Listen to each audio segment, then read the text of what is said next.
sejahtera bagi kita semua.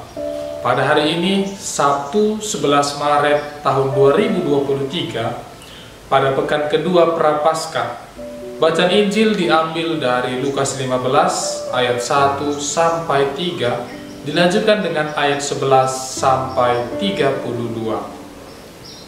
Para pemungut cukai dan orang-orang berdosa biasanya datang kepada Yesus untuk mendengarkan Dia.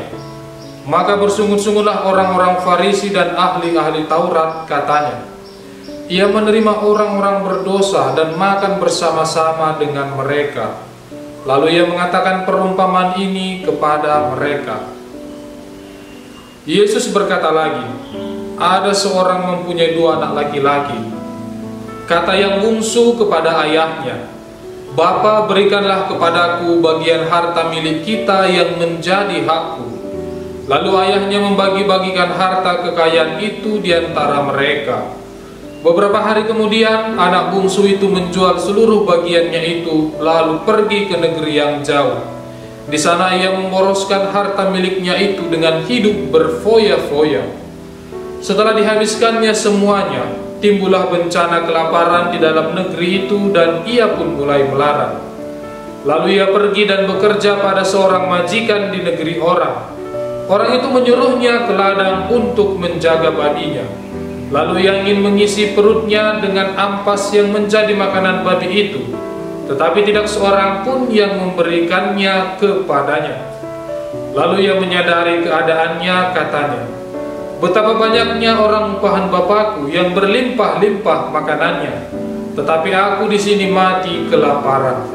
Aku akan bangkit dan pergi kepada Bapakku dan berkata kepadanya, Bapa, aku telah berdosa terhadap surga dan terhadap Bapa. Aku tidak layak lagi disebut anak Bapa. Jadikanlah aku sebagai salah seorang upahan Bapa. Maka bangkitlah ia dan pergi kepada bapanya. Ketika ia masih jauh, ayahnya telah melihatnya, lalu tergeraklah hatinya oleh belas kasihan. Ayahnya itu berlari mendapatkan dia, lalu merangkul dan mencium dia. Kata anak itu kepadanya, Bapa, aku telah berdosa terhadap surga dan terhadap Bapa. Aku tidak layak disebutkan anak Bapa. Tetapi ayah itu berkata kepada hamba-hambanya, lekaslah bawah kemari jubah yang terbaik, pakaikanlah itu kepadanya dan kenakanlah cincin pada jarinya dan sepatu pada kakinya. Dan ambillah anak lembu tambun itu, sembelihlah dia, dan marilah kita makan bersuka cita. Sebab anakku ini telah mati dan menjadi hidup kembali. Ia telah hilang dan didapat kembali. Maka mulailah mereka bersukaria. Tetapi anaknya yang sulung berada di ladang, dan ketika ia pulang dan dekat rumah, ia mendengarkan bunyi seruling dan nyanyi-nyanyi.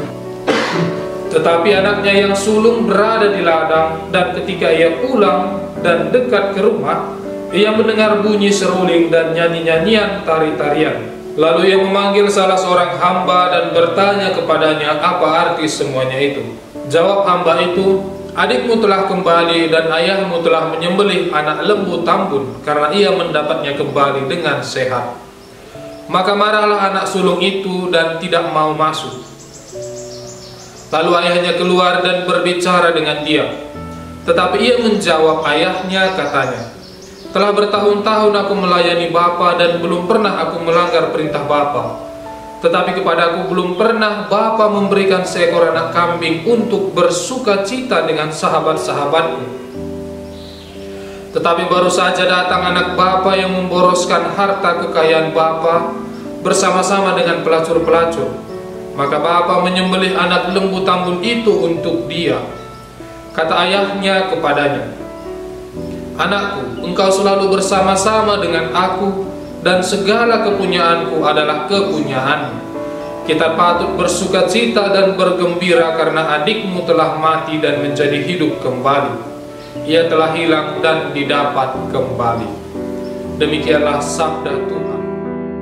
Saudara-saudari terkasih, bacaan Injil pada hari ini mengisahkan perumpamaan domba yang hilang dan perumpamaan anak yang hilang.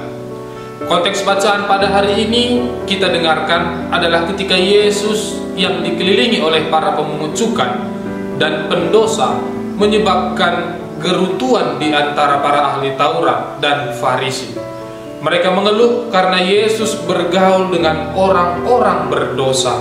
Yesus kemudian menyampaikan pengajarannya lewat 3 perumpamaan, yaitu domba yang hilang, dirham yang hilang, dan anak yang hilang.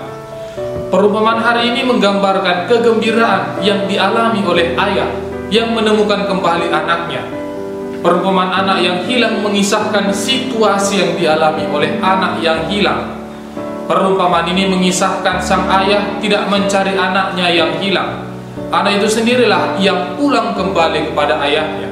Tetapi melihat anaknya dari jauh, sang ayah pun berlari mendapatkan dia, merangkul dan mencium dia. Perumpamaan ini menggambarkan juga sikap seorang yang tampaknya tidak hilang, tetapi tidak ikut bergembira atas pulangnya saudaranya yang hilang. Sikap ini berlawanan dengan sikap ayahnya. Dia menolak masuk ke rumah ayahnya untuk ikut bersukacita karena adiknya sudah pulang kembali. Saudara-saudari, perumpamaan yang kita dengarkan hari ini hendak melukiskan kegembiraan yang dialami oleh seseorang karena menemukan kembali miliknya yang hilang. Perumpamaan ini disampaikan oleh Yesus untuk menggambarkan kegembiraan Allah yang menemukan kembali orang-orang yang hilang karena dosa. Pemungut cukai dan para pendosa yang ada di sekitar Yesus menjadi contoh orang-orang yang bertobat. Mereka pulang kembali kepada Allah dan ditemukan kembali oleh Allah. Selama masa Prapaskah ini, kita diajak untuk melihat ke dalam diri kita. Mungkin kita sering berpikir bahwa saya orang benar dan tidak berdosa. Tetapi sesungguhnya kita juga adalah orang yang membutuhkan pertobatan. Amin.